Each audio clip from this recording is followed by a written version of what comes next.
जैसे बिल्डिंग में जरूरत पवे बालू के हो, जैसे बिल्डिंग में जरूरत पवे बालू के हो, ओ सही बा जरूरत फिर लालू के हो। थोड़ा सा लाइट जला लीजिए।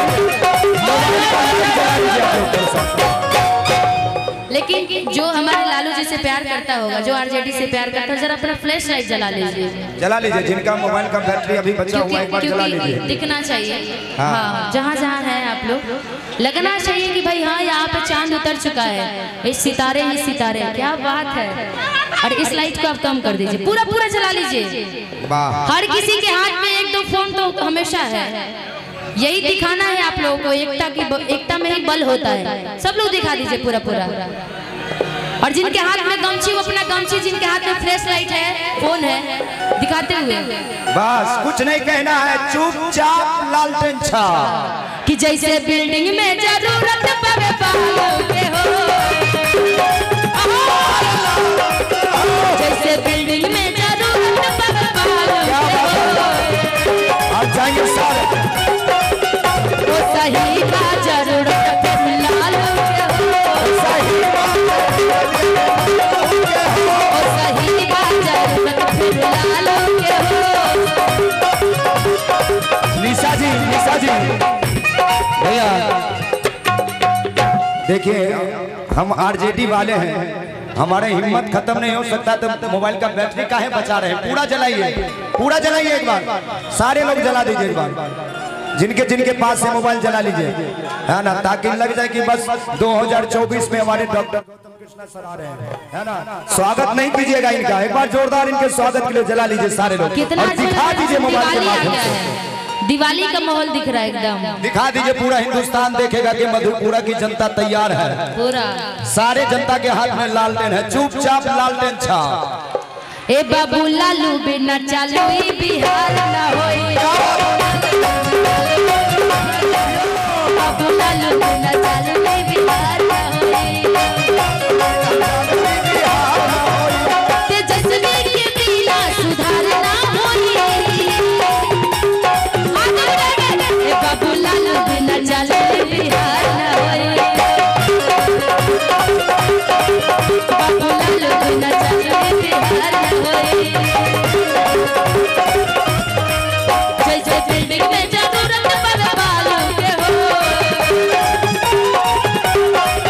जैसे बिल्डिंग में जरूरत पवे बालू के हो, हो सही बात और लालू के हो, हो सही बात फिर लालू के हो।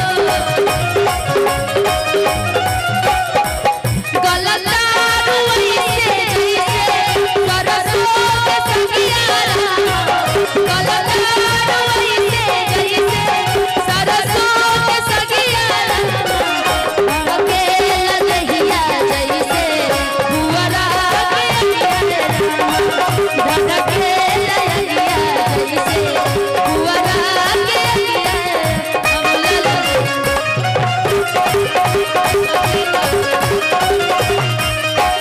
खबरे मसीहा के बारे मसीहा, सबरे गरीब बन के बारे मसीहा, बारे मसीहा हो बारे मसीहा, सबरे गरीब बन के बारे मसीहा,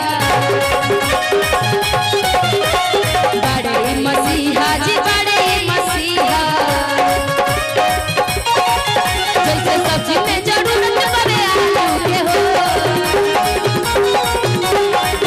जैसे सब्जी में जरूरत पवे आलू के हो।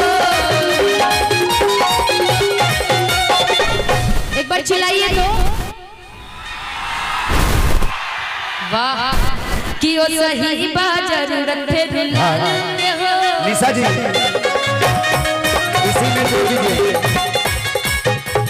इसी में जोड़ दीजिए, जैसे बिल्डिंग में जरूरत बा बालू के हो, मधेपुरा में जरूरत बा डॉक्टर बाबू के हो। एक बार थोड़ा सही भी जोड़ दीजिए, डॉक्टर बाबू आएंगे तब ना सही तरीके से सब ठीक ठाक होगा। हाँ कि जैसे बिल्डिंग में जरूरत पवे बालू के हो, कि चाहे आई चाहे जाई कहीं जाऊं मधेपुरा में जरूरत गौतम बाबू के हो, मधेपुरा में जरूरत गौतम बाबू के हो, और सही बा जरूरत भेलाल के हो,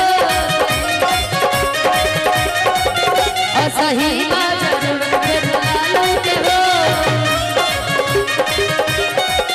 और सही बा जरूरत भेलाल के हो,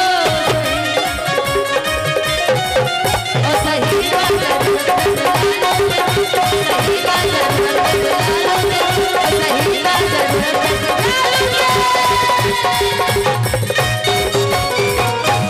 कि यार हमार आरजेडी के फैन है। वाह क्या बात है। बहुत बहुत शुक्रिया। हम चाहेंगे गौतम भैया इधर आइएगा।